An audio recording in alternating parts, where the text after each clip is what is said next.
გახლავართ ჩოხატაურის ნიკო ბერძენიშვილის სახელობის მხარეთმცოდნეობის მუზეუმის ნათია ცინცაძე. დღევანდელ დღეს მუზეუმში აღინიშნება არქეოლოგიის დღე. 2011 წელს ამერიკის შეერთებულ შტატებში გადაწყვეტეს აღინიშნათ არქეოლოგიის დღე ყოველი წლის ოქტომბრისთვის მესამე შაბათი. ამ ინიციატივას საქართველოს 2013 წლიდან შემოერთდა. ჩვენს გადავწყვეტეთ ჩვენი შესაძლებლობებით, რაც ფონდში გვაქვს, რაც ბიბლიოთეკაში გვაქვს, რაც არსებული მასალები არის საგამოფენო დარბაზებში, ამის მიხედვით ერთი მნიშვნელოვანი და საჭირო დღე გვეჯუქებინა მომავალი თაობისათვის. არქეოლოგია არის მეცნიერება, რომელიც შეისწავლის მიწაში არსებულ უძველეს ნივთებს. არ აქვს მნიშვნელობა ეს არქეოლოგიური გათხრების შედეგად იქნება მოპოვებული თუ ჩვეულებრივად მიწის დამუშავების შედეგად. საქართველოში არქეოლოგიური გათხრები მე-19 საუკუნის მეორე ნახევარში დაიწყო. ჩოხატაურის ტერიტორიაზე მნიშვნელოვანი საყოველთაო ხაზი გაიგო 1968 წელს. ამას წინარე უსწრებდა ის ინფორმაცია, რომ მოსწავლეებმა 1971 წელს ზელექციის ტერიტორიაზე ფეხბურთის სტადიონის გაბედების პროცესში მიაკვლიეს არქეოლოგიურ ნივთს. ეს იყო იმ პერიოდისათვის ქვევსამარხი ამოთხარეს, გააცხადეს რაიონში, რაიონმა ბათუმის არქეოლოგებს აცნობეს ინფორმაცია, ისინი ჩამოუდნენ, შეამოწმეს, ამოიღეს ეს ნივთი და ამ ნივთმა 1971 წლიდან ჩვენს მუზეუმში დაიდო ლოგოს სიტყვა. არქეოლოგია არის მეცნიერება, რომელიც შეისწავლის მიწაში არსებულ უძველეს ნივთებს. არ აქვს მნიშვნელობა ეს არქეოლოგიური გათხრების შედეგად იქნება მოპოვებული თუ ჩვეულებრივად მიწის დამუშავების შედეგად. არქეოლოგიის დღის აღნიშვნა პირველად ამერიკელებმა შემოიღეს, არქეოლოგიური ინსტიტუტის არქეოლოგებმა დაარსეს ეს დღე. ამას მიჰყვა შემდეგ სხვადასხვა ქვეყნებიც. საქართველო ამ კარგ ვერსიას შეუერთდა 2013 წლიდან და ჩვენც 2013 წლიდან ოქტომბრისთვის მესამე შაბათი დაწესებულია საქართველოში, რომ აღინიშნოს არქეოლოგიის საერთაშორისო დღე. ჩვენც უერთდებით ამ გამოწვევას და დღეს მუზეუმში აღნიშნავთ ამ მეტად საინტერესო და საჭირო პროფესიის დღეს. პირველად მსოფლიოში იტალიაში მოხდა არქეოლოგიური გათხრების ჩატარება. როდესაც სამხრეთ იტალიაში ნეაპოლის მეფემ დაავალა ინჟინრებს გაეთხარათ რომის იმპერატორთან ამყოფი სასახლეები, რომელიც 2 წელთაღრიცხვის პირველ საუკუნეში ვულკანური ამოფრქვევის შედეგად იქნა დაფარული.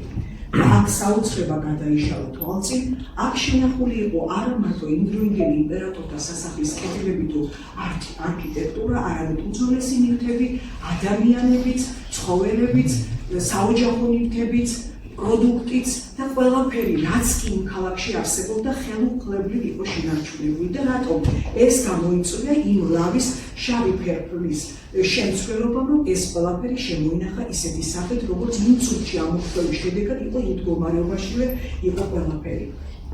და ამან დასაბამი მისცა მსოფლიოში საერთოდ არქეოლოგიის განვითარებას.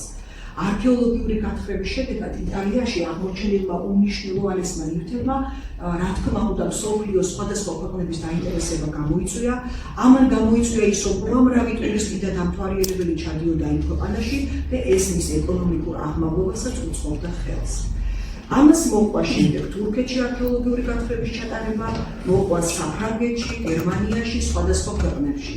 ხოლო საქართველო ამ პროცესებს 19 საუკუნიდან შეუერთდა, როდესაც რუსეთმა მთლიანად მოახდინა საქართველოს ანექსია და რუსმა საიმპერატორო კარმა ქართულ ინტელიგენციას დაავალა, რომ აქ შეეგროვებინათ უძველესი ნივთები, რაც საჭირო გახდა მუზეუმის შექმნა.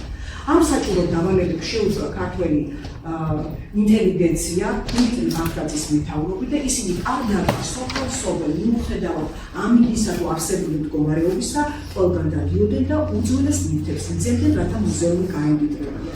ამის შესაბამისად 1852 წელს თბილისში დაარსდა კავკასიის მუზეუმი, რომელიც იმ პერიოდისათვის 3300 ნივთს შეიცავდა. მაგრამ რა თქმა უნდა, ეს არ დარჩა მაინც საკმარისი და საჭირო გახდა არქეოლოგიური გათხრების ჩატარება, იმიტომ რომ დიდი იყო ინტერესი როგორც რუსი არქეოლოგებისა, ასევე ევროპელი არქეოლოგებისა იმისთვის, რომ მათ ისტორიულ წყაროებში ძალიან ბევრგანი იყო იბერიის სახელმწიფო მოხსენიებული და შესაბამისად დაინტერესება ძალიან დიდი იყო.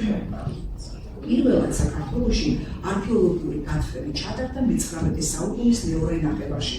ეს იყო 60-70-იანი წლები, როდესაც მცხეთის, სადაც ახლა ქალაქი მცხეთა მდებარეობს, იქ გახავდა რკინიგზა და რკინიგზის გაყვანის პროცესში ამოვარდა ქვის მასალა, რომელზეც ბერძნული წარწერა იყო და ბერძნული წარწერა იმას გაუწევდა, რომ საქართველოში ამ ადგილზე ცხოვრობდნენ მირიან მეფის წინაპრები და მის საპატივცემულოდ აღიმართა ეს კარიბჭე. ამას ძალიან მალე მოყვა არმაზის არქეოლოგიური გათხრები, ამას მოყვა შემდეგ უფლის ციხის არქეოლოგიური გათხრები, რომელიც დაევალა დიმიტრი მერლინელიძის შვილს. ეს კაცი გახდა გორის სასამართლოში მოსამართლე, დაანებებინეს მოსამართლეობას თავი, სახელმწიფო რა თქმა უნდა უზრუნველყოფდა იმას, რომ ეკონომიურადაც უზრუნველყოფილიყვნენ ესენი და დაიწყო უფლის ციხეში მნიშვნელოვანი არქეოლოგიური გათხრების ჩატარება. და აქ ნანახმა ბავშვებო ოლგა მოლოდინს გადააჭარბა, აქ ისევე როგორც იტალიაში, საოცარი სურათი გადაიშალა უძველესი ქართლის ცხოვრებისა. ეს იყო ქართველები დასახლებული ტერიტორია, ისინი კერპთაყვანის მცირნები იყვნენ იმ პერიოდში და უამრავი ნივთი ამოვარდა მცხეთის არქეოლოგიური გათხრების შედეგად, რომელსაც ისინი საოჯახოდ იყენებდნენ, საბრძოლველად იყენებდნენ, თავდაცვისთვის იყენებდნენ თუ ჩვეულებრივად ყოფა ცხოვრებაში. უამრავი საოჯახო ნივთი, უამრავი სამკაული, ოქრო, ვერცხლი, ბრინჯაოს ზოდები, უამრავი ისეთი ნივთები, რომელიც მათ ჩვეულებრივად საჭირო იყო მათთვის ყოფა ცხოვრებისთვის.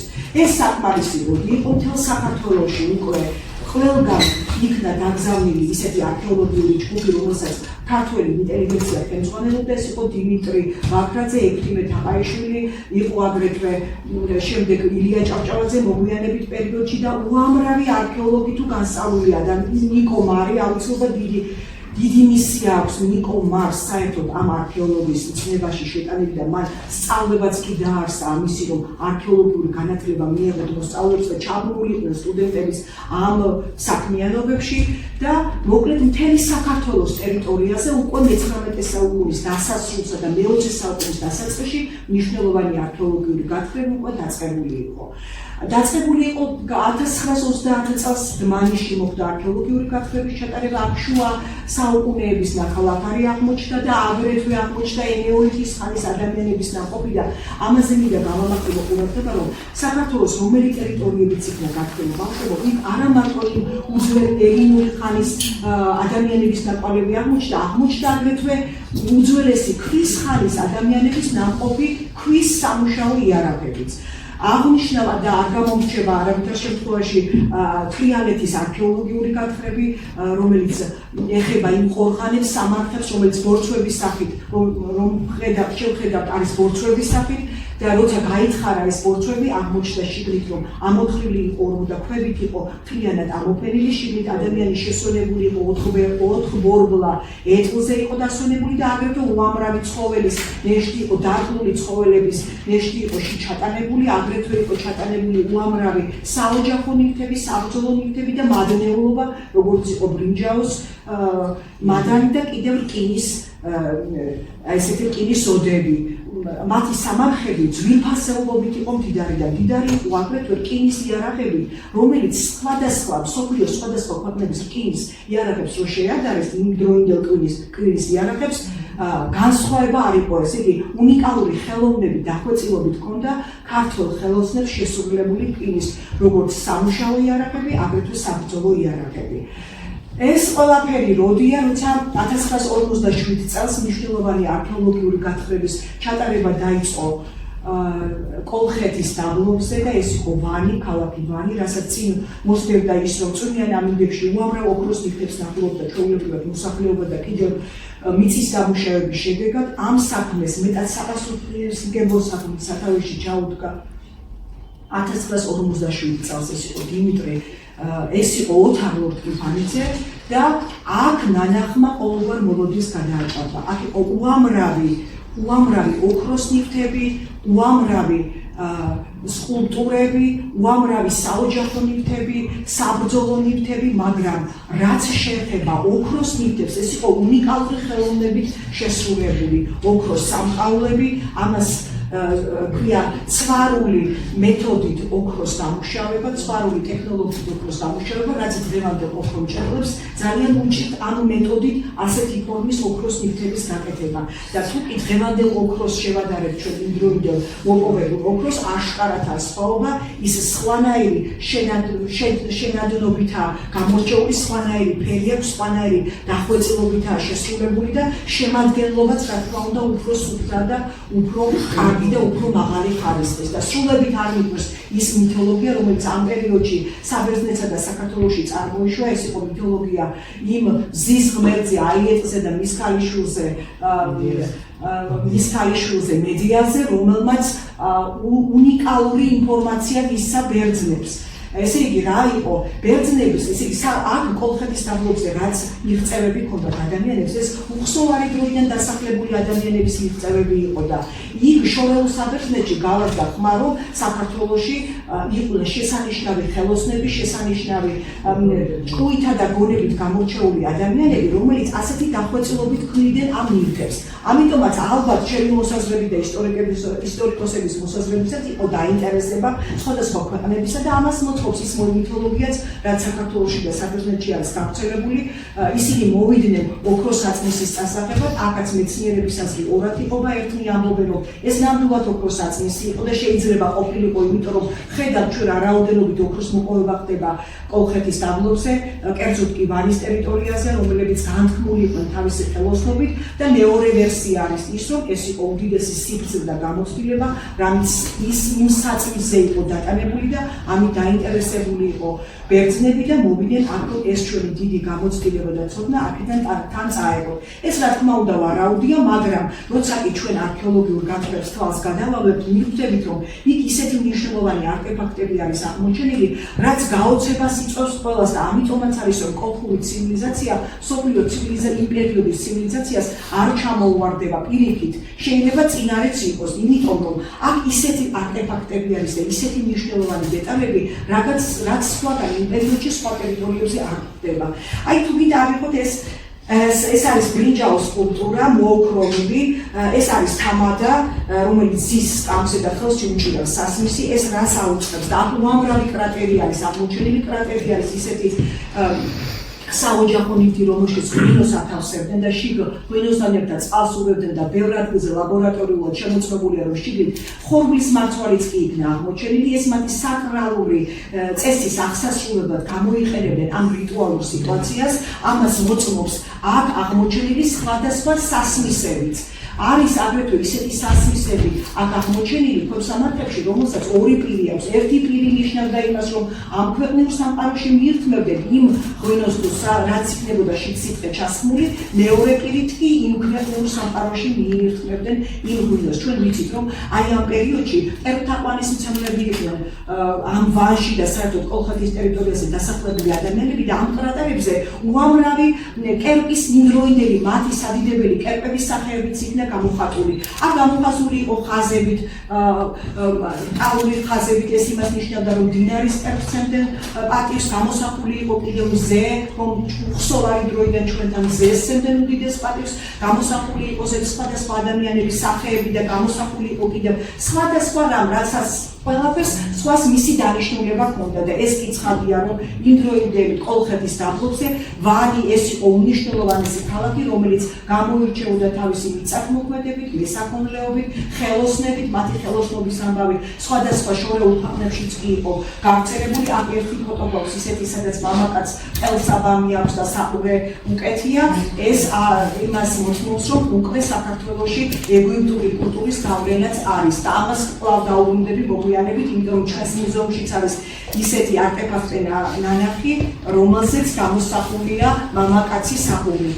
მოკლედ, კოლხეთის დაბლობზე აღმოჩენილმა ნივთებმა ცხადყო კოლხეთის ცივილიზაციის შესახებ, რომ ძველი წელთაღრიცხვის პირველი 1000 წლეულის მე-4-მე-3 საუკუნეებში, ეს ელინური ხანა ამ პერიოდში და მე-5-მე-6 საუკუნეში უფრო სწორად, კოლხელთა ცივილიზაციის უმაღლეს წერტილს მიაღწიეს და მათი ცხოვრების სტილი, მათი აღმოჩენები, მათი დაგროვებული ცოდნა განათლება უკვე შორეულ ქვეყნებში გასული იყო ეს ინფორმაცია, ამიტომაც დაინტერესება ძალიან დიდი იყო და ესეც იყო ერთ-ერთი ხელშემწყობი იმისა, რომ ბერძნებმა უკვე კოლონიები გააკეთეს ფიჭვნარის ადგილზე. ეს ფიჭვნარი იყო ქობულეთის ზღვისპირას ზოლი, რომელიც 3-4 კილომეტრით სამხრეთისაკენ არის გადაჭიმული და იქაც უამრავი არტეფაქტი ამოვარდა იმის დამადასტურებელი, რომ იქ ნამდვილად ცხოვრობდა ბერძნული კოლონიები და არა მარტო ბერძნები ცხოვრობდნენ, ქართველებიც მათთან ერთად ცხოვრობდნენ და ძალიან კარგი დამოკიდებულება ჰქონდათ ერთმანეთთან.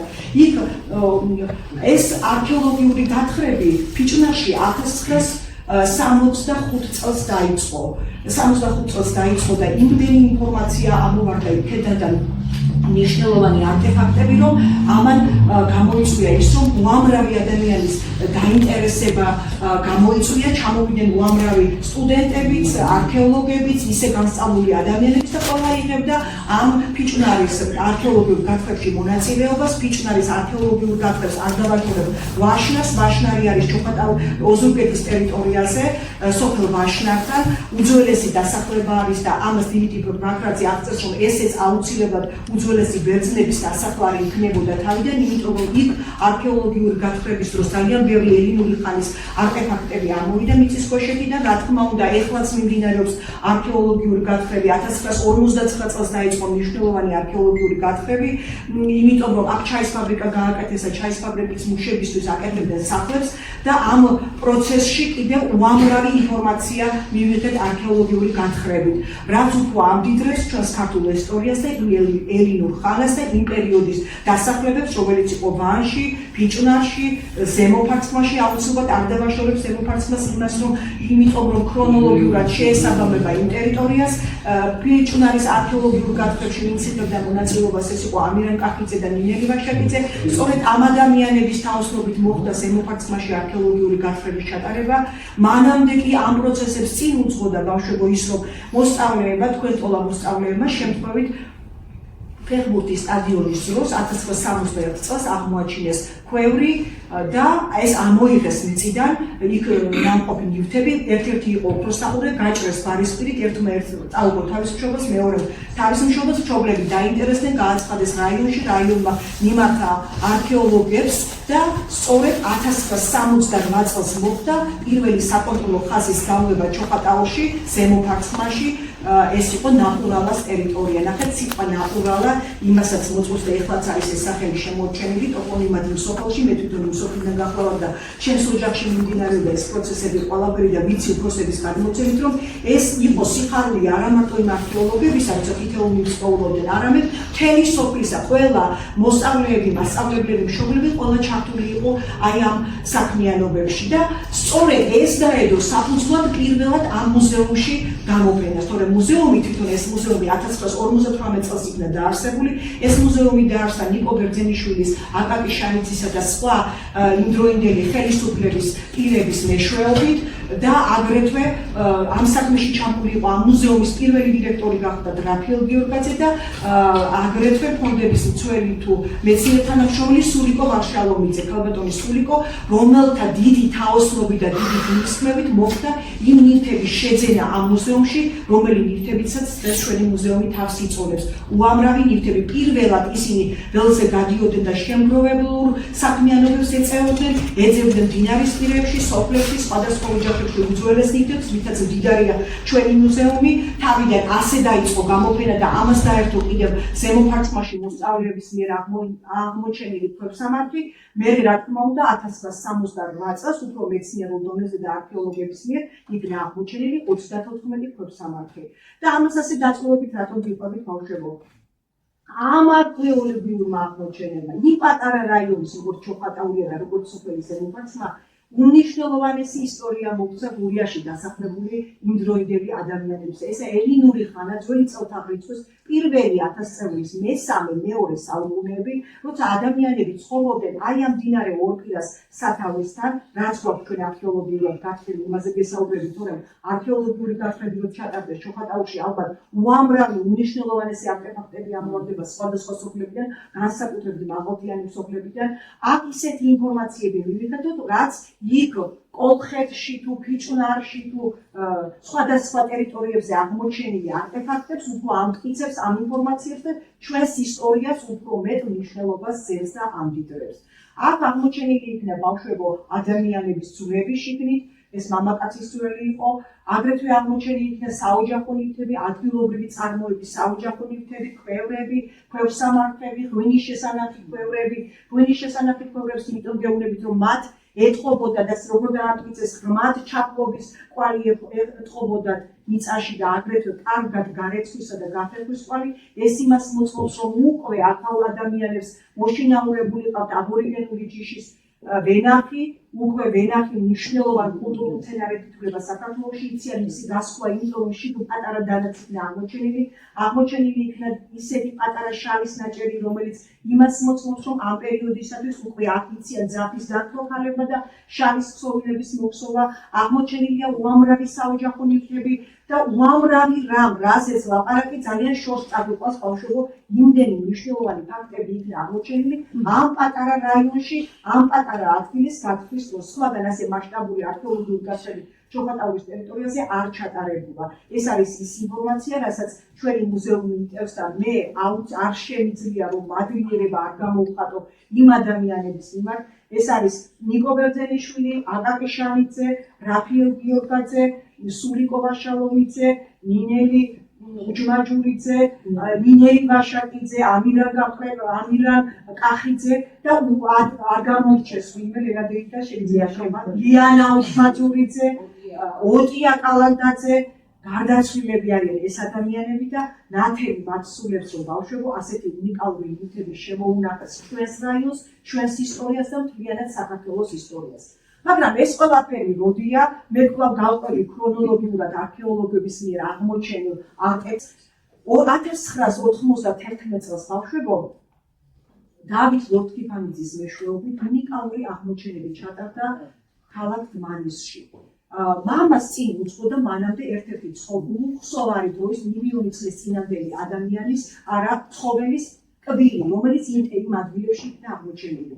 აქ მოხდა არქეოლოგიური გათხრების ჩატარება გერმანელ არქეოლოგებთან ერთად და პირველად აღმოჩენილი იქნა ვულკანური ქანების შრეებს შორის ადამიანის თავის, ეს იყო ქალის თავის თალა, პირობითად მეცნიერება მას უწოდეს მზია, მისი გადაგზავნილი იქნა ეს სხვადასხვა მასალები ამისი სხვადასხვა ლაბორატორიებში, სხვადასხვა ქვეყნების ლაბორატორიებში და დამტკიცებული იქნა, რომ ეს თავის თალა ბავშვებო ეკუთვნოდა 1.8 მილიონი წლის წინანდელი ადამიანის თავის თალას და ამან შეცვალა მსოფლიო ისტორია. ეს არ იყო სახუმარო საქმე, იმიტომ რომ ჩვენ მაგალითად პირადად მეც ბავშვობაში როცა ისტორიას მასწავლდნენ, სწავლობთ რომ ადამიანი მილიონი წლის წინ გამოვიდა აფრიკიდან ევროპის ტერიტორიაზე, მაგრამ ამ აღმოჩენებმა მთლიანად შეცვალა ეს ინფორმაცია, აქედან დამტკიცდა რომ ადამიანი აფრიკის ტერიტორიიდან 1.8 წლის წინ გამოვიდა და მოხვდა სწორედ კავკასიაში, კავკასია წარმოადგენდა რენესანსის პერიოდში აფრიკიდან გადასასვლელად ევროპასა და აზიაში. სხვაგან არც ევროპისა და არც აზიის ტერიტორიაზე არსად არ არის აღმოჩენილი ამაზე უფრო უძველესი ადამიანის თავის თალა. მას ის შესწავლილი იქნა, რა თქმა უნდა, მეცნიერულად 1999 წელს მეორე თავის თალა იპოვეს და ის იყო მამაკაცის თავის თალა. პირობითად თავის თალას მეცნიერება უწოდეს მზია, იმიტომ რომ ჩვენთან უხსოვარი დროიდან თაყვანისმცემლები პირველად ყველაზე დიდ პატივს და თაყვანს მზეს სცემდნენ. მამაკაცის უწოდეს სახელად ზეზვა, მზია და ზეზვა, ეს არის ქართველი და გერმანელი არქეოლოგების უდიდესი აღმოჩენა, რომელმაც მსოფლიო ისტორია შეცვალა. ნამდვილად ამას ვამბობ დამეჭდებით.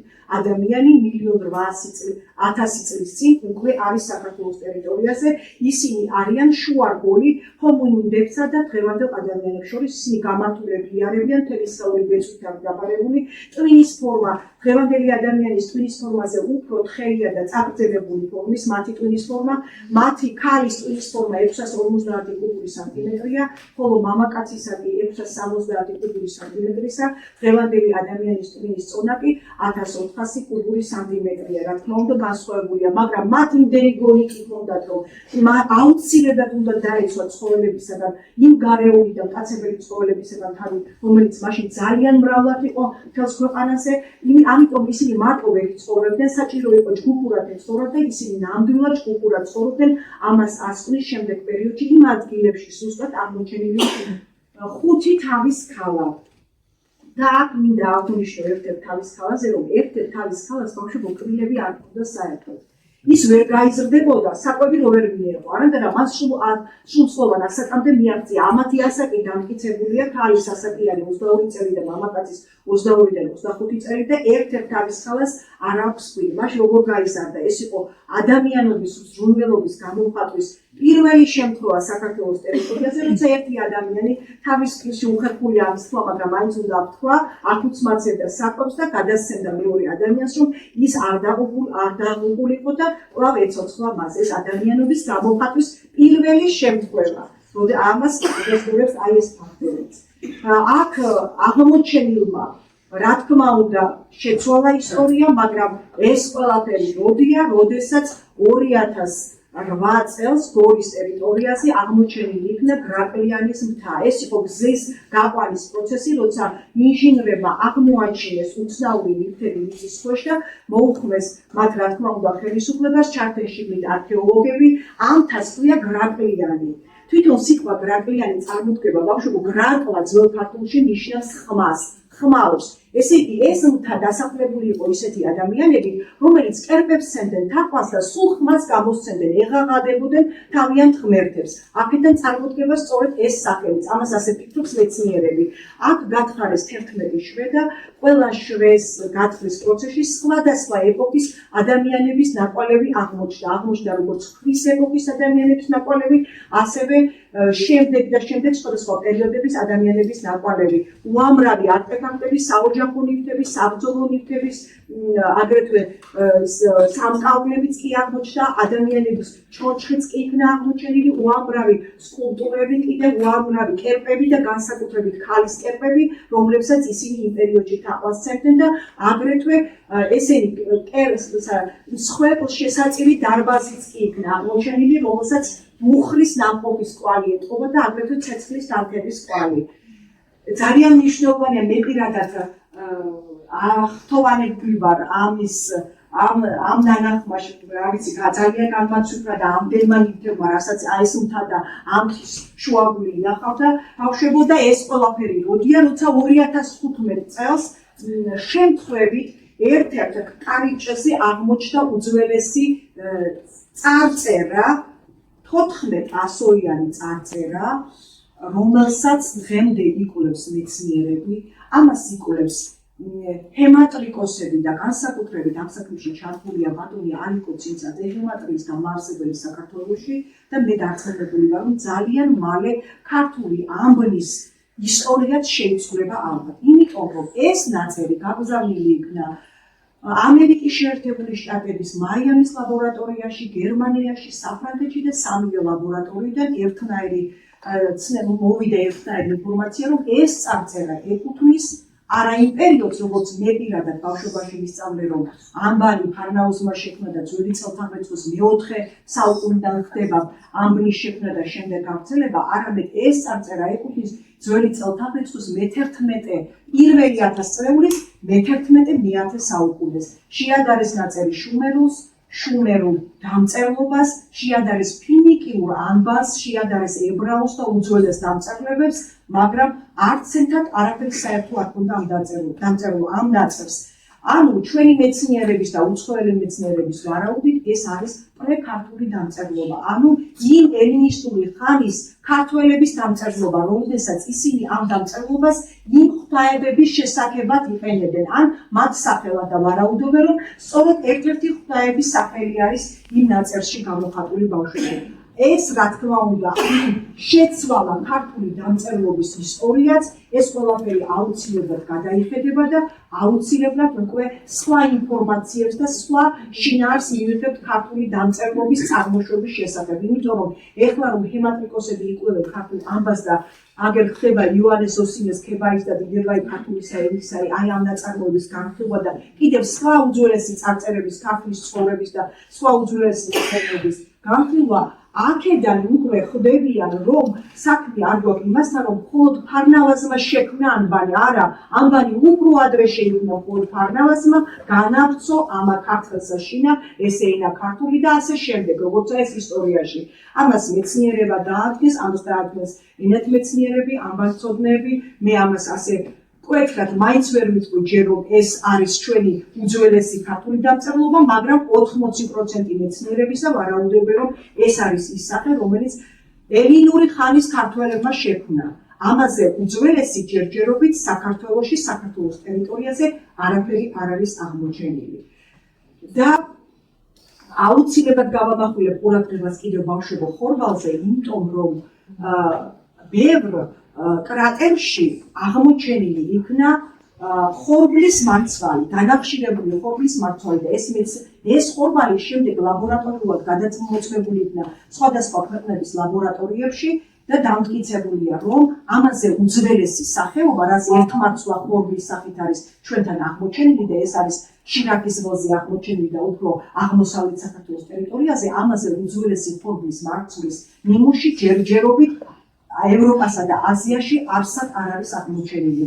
ისევე როგორც აი ეს უძველესი სახე, უძველესი ჩვენი ხორბლისა, რომელიც ამათი დანახშირებული მარცვლები აღმოჩენილი იქნა იმ ბერძნულ კრატერებში, რასაც საკრალური წესების აღსასრულებლად იყენებდა ჩვენი ქართველი წინაპრები.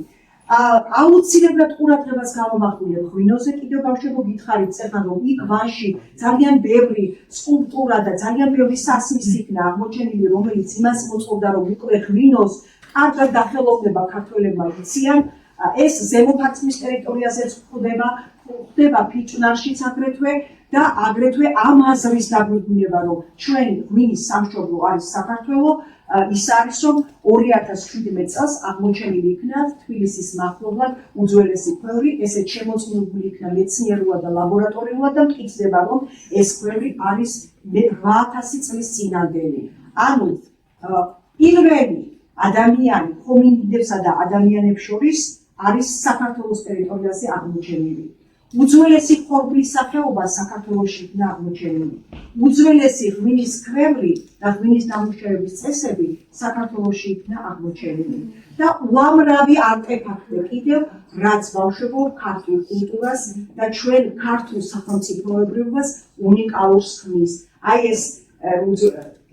ეს უძველესი ხორბლის სახე და კიდევ ის მინდა ტანუჯის ციხის ფოტო და უახლოესი არქეოლოგიური გათხრების შედეგია ბავშვებო თურქეთის ტერიტორიაზე აღმოჩენილი აშოტ ყურაპალატის საფლავი გაძარცვულია მაგრამ საფლავის მდებარეობა აღწერილობა როგორც ქართლის ცხოვრებაში არის მოხსენიებული სწორედ იმ ფორმით დავშათ თურქ არქეოლოგებს ძალიან სამწუხაროა რომ ეს ყველაფერი თურქეთის ტერიტორიაზე ხდება ამაში ძალიან დიდი ცოდვა აქვს მამას და მამას და აუცილებლად მოეკითხება უქმისაგან ეს რომ ჩვენ ეს ასეთი დიდი ტერიტორიები და მნიშვნელოვანი ტერიტორიები დაკარგული გვაქვს და იმ ტერიტორიის ქართული ქალაქები კიდევ ეს არის ვახტანგ გორგასლის მიერ დაარსებული ქალაქი არტანუჯი რომელიც დედაქალაქად აშოტ ყურაპალატმა გადააქცია შემდეგ და მანვე აიშენა პეტრეს და პავლეს სახელობის კარის ეკლესია რომელიც გათვლილი ჰქონდა მას რომ მისი და მისი შთამომავლობის საძვალე იქნებოდა და მართლაც ასე მოხდა მაგრამ ამ წუთში დასანანია და ძალიან სამწუხაროა რომ ეს ქართველებს არ გვეკუთვნის ქართველებს არ ხელგვეწიფება ის რომ ჩვენი უძველესი მეფის საფლავი გავთხაროთ და ჩვენივე მუზეუმებში მოვათავსოთ მათი ნეშტები ისა ძალიან ცუდი ამას ამ წუთში თურქი არქეოლოგები აგრძელებენ კვლავ გათხრებს და აქ ამოგებული არტეფაქტები ბავშვებო თურქეთის მუზეუმში არის მოთავსებული და ძალიან ცუდია რომ ეს გრიგოლ ხანძთელის ეს აშოტ ყურაპალატის მიერ ნაწვალები და მათი სულითა და გულით აშენებული და გაშენებული ეკლესია მონასტრები და საქართველოს ფარგლებში არ არის. რა მინდა გითხრათ ბოლოს ბავშვებო მე არც არქეოლოგი ვარ, არც ისტორიკოსი ვარ, არც ენათმეცნიერი არა ვარ, მე ვარ ერთი რიგითი მუზეუმის თანამშრომელი, რომელმაც გადამწყვიტე ჩემი შესაძლებლობების ფარგლებში, ჩემ მუზეუმში არსებული ინფორმაციით, აგრეთვე იმ წიგნებით, რომელიც მუზეუმში ინახება და კიდევ სხვა წყაროებითაც, ერთი დღე მეჩუქებინა თქვენთვის მომავალი თაობებისთვის. იმიტომ რომ ბავშვებო, არ შეიძლება რომ მომავალმა თაობამ კარგად არ იცოდეს, როგორი სახელმწიფო ჰქონდა, როგორი ძირი ჰქონდა, როგორი უხსოვარი დროიდან ქართულმა ფურულებმა, როგორი წინაპირობა მოგვცეს იმისა, რომ შემდეგ ანტიკურ ხანაში ისეთი სახელმწიფო ჩამოყალიბებული იყო.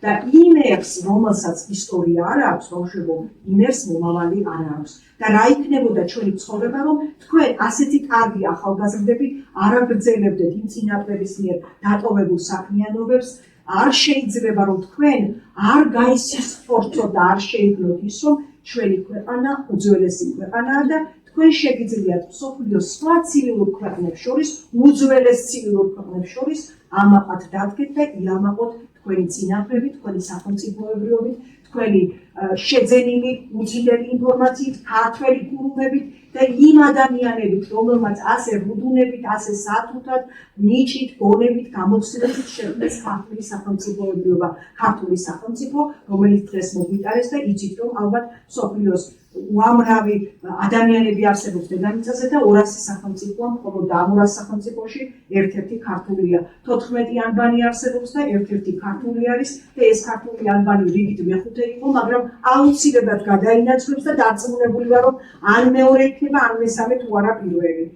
მე ახლა ვერ დავამთავრებ ჩემს სიტყვას, ჩემს გამოსვლას თქვენ წინაშე, რომ ჩემი სიტყვა მომავალს არ გადავსწე. კეთი მდინარაძე არის ჩვენი მუზეუმში გაზრდილი და აღზრდილი იმ 6 წლიდან. კეთი აქ არის ჩვენი თანამშრომელია რიგითი და ყველა ექსკურსიას არის დანასწრები, თითქმის ყველა ნივთის ისტორია იცის და იმიტომ მინდა რომ კეთი დღეს თქვენ წინაშე წაგდეს ეს თქვენი ტოლა, ბავშვებო და იცნოთ ალბათ ყველა, რომ ეს არქეოლოგიური გათხრები და ის არქეოლოგიური მნიშვნელოვანი ექსპონატები, რომელიც დღეს აქ არის დალაგებული, კეთის ბებიამ თავის ეზოში აღმოაჩინა.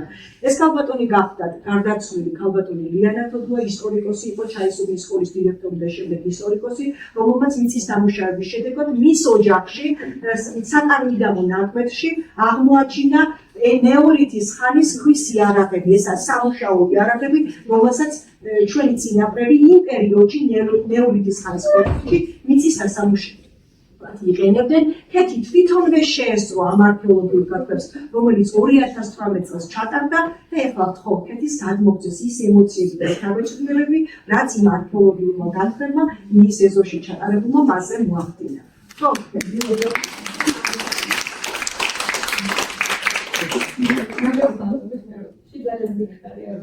მნიშვნელოვანი და საინტერესო ნაწილი საღამოს ნაწილი ვარ. ძალიან დიდი შესაძლებლობაა რომ შემიძლია გადმოგცეთ ის ცნობები და ემოციები, რაც დამეუფლა ამ არქეოლოგიური გათხრების შედეგად პერიოდში, რაც ჩემს სახში და ჩემს მიწა-წყალზე მიდიოდა. პირველ რიგში დავიწყებ იმის ბოლოს, საიდან დაიწყო ჩემი კავშირი ისტორიისადმი. ბავშვობიდან დიდი რაღაც ჩემს ცხოვრების იქ ნაწილია, იმიტომ რომ ბებიაჩემი როგორც ნაზია მხარი იყო ისტორიკოსი და ამიტომ რაღაც ყოველდღიურობაში მქონდა ჩვენი ქვეყნის მსოფლიო ისტორია და ბავშვობიდან გავაანალიზე თუ რამდენად მნიშვნელოვანია ეს ჩვენთვის და როგორ უნდა გავუფრთხილდეთ და მოვუაროთ მას. დიახ. შემდეგ უკვე პირველი კლასიდან მუზეუმის რაღაც ყოველდღიური ნაწილები ავსწრებული ყველა ექსკურსიას და ბევრი დილის ორით შემთხვევია. ამიტომ ეს გზა, რომელიც გამოვიდა ცხოვრების მანძილზე, დიდი შეძინა უფრო მნიშვნელობა არქეოლოგიურ გათხრებს და ბევრი რამ დავანახე, რაც თანდათან მოვიყვებით. დიახ. საერთოდ დაიწყო ახლა სად იყო დასაბამი ამ ყოველთვის, მოკლედ ბებიაჩემმა მიწის დამუშავების დროს იპოვა ეს ქვის სული, რომელიც ზედაპირით არის შესამჩნევად დამუშავებული, რაც ადრე მიწათმოქმედებაში გამოიყენებოდა პრეისტორიულ ხანაში და რა თქმა უნდა ამან დამანახა ჯერ კიდევ მაშინ და ეხლაც უფრო ვიაზრებ, რამდენად დიდი ისტორია აქვს ჩვენს ქვეყანას და ამ პატარა ჩაისუბანს, სოფელ ჩაისუბანს და ჩვენს დარგს. ამიტომ ვფიქრობ უფრო პრიორიტეტული გახადა ჩემთვის ჩვენ ქვეყნის ისტორია და დამანახა, რომ ამას უნდა გავუფრთხილდეთ, მოვუაროთ და გადავწყვეტ შემოთავაზებას ისე, სადაც ძლიერად და საფუძვლად, რომ შეძლო მათ ყოველთვის ნახო, ხო, დამხლა ისტორია გამოიარა ჩვენმა ქვეყანამ და ჩვენმა რაიონებმა განსაკუთრებით. მოკლედ, 2019 წელს დაიწყო არქეოლოგიური გათხრები, რომლის ყოველდღიური შემსწრები ვიყავი მე, ბატონი გურამ ჩხატარაშვილი იყო ამ არქეოლოგიური გათხრების ხელმძღვანელი. მასთან ყოველდღიური კავშირი მქონდა, ის ჩემს ოჯახში ცხოვრობდა და აი ძალიან ბევრი რამ ვისწავლე მისგან, განსაკუთრებით ალბათ აქედან დაიწყო ჩემი სამშობლოსად მისი ყვარული, იმიტომ რომ როცა ყოველთვის ყოველდღიური ნაწილი ხარ და ის თითოეული მონაკვარი აქვს მოგეთ განქვების სახით ისე გიხარია როგორც არ ვიცი რაღაც უდიდესი მოვლენა შენ ცხოვრებაში, უფრო ფასადებულია შენთვის შემდეგ ეს ამითების პოვი და მონახულობა ნებისმიერ დროს შეგიძლიათ ნიკო ბერძენიშვილის მუზეუმში და მათი დასაბამი რომ ჯერ კიდევ ძველი კულტურის რაღაც პირველი და მეორე წლები არის, ალბათ დაგანახებთ რომ ეს ისტორია არის ჩვენი ფესვები და ამას უნდა მოვუარო, ანუ აწმყო და მომავალი განისაზღვრება ჩვენი წარსულით და ეს არის ყველაზე ღირებული რამ, რაც ჩვენ გაგვიჩნდა. ძალიან კაი. და ცნობა იყო ხა რა თქმა უნდა რაღაც პასუხისმგებლობას გრძნობს შენი აწმყოს და მომავლის მიმართ, იმიტომ რომ გაქვს მთლად წარსული, რომ ამის დაკარგვა და ამის პატივის არცება არის რაღაც დანაშაული. ამიტომ არის ალბათ ყველას ვისურვებთ გავს გამოცდილებას, რათა უფრო მიხვდეთ თქვენი სამშობლოს ფასი და უფრო დააფასოთ ის, რაც გაქვთ. ეს იყო რაღაც მნიშვნელოვანი მოვლენა ჩემს ცხოვრებაში, რაღაც განსაკუთრებული როლი შეიტანა ჩემს აღზრდაში და განათლების მიღებაში და დღეს რა თქმა უნდა ისე ვაგრძელებ ჩვენი ქვეყნის და მსოფლიო ისტორიის შესწავლას, რაც ჩვენი ყოველდღიურობის ნაწილია. რაც მოგოლა დათი მაქვს იმის შესაძლებლობა გამიზრდეთ ეს ცნობები ბავშვებისთვის. ვისურვებთ რაღაც ღირებულის დაწოვებას თქვენი მომავლისთვის, რაც იქნება აწმყოს გამოსაზღვრელი და რაღაც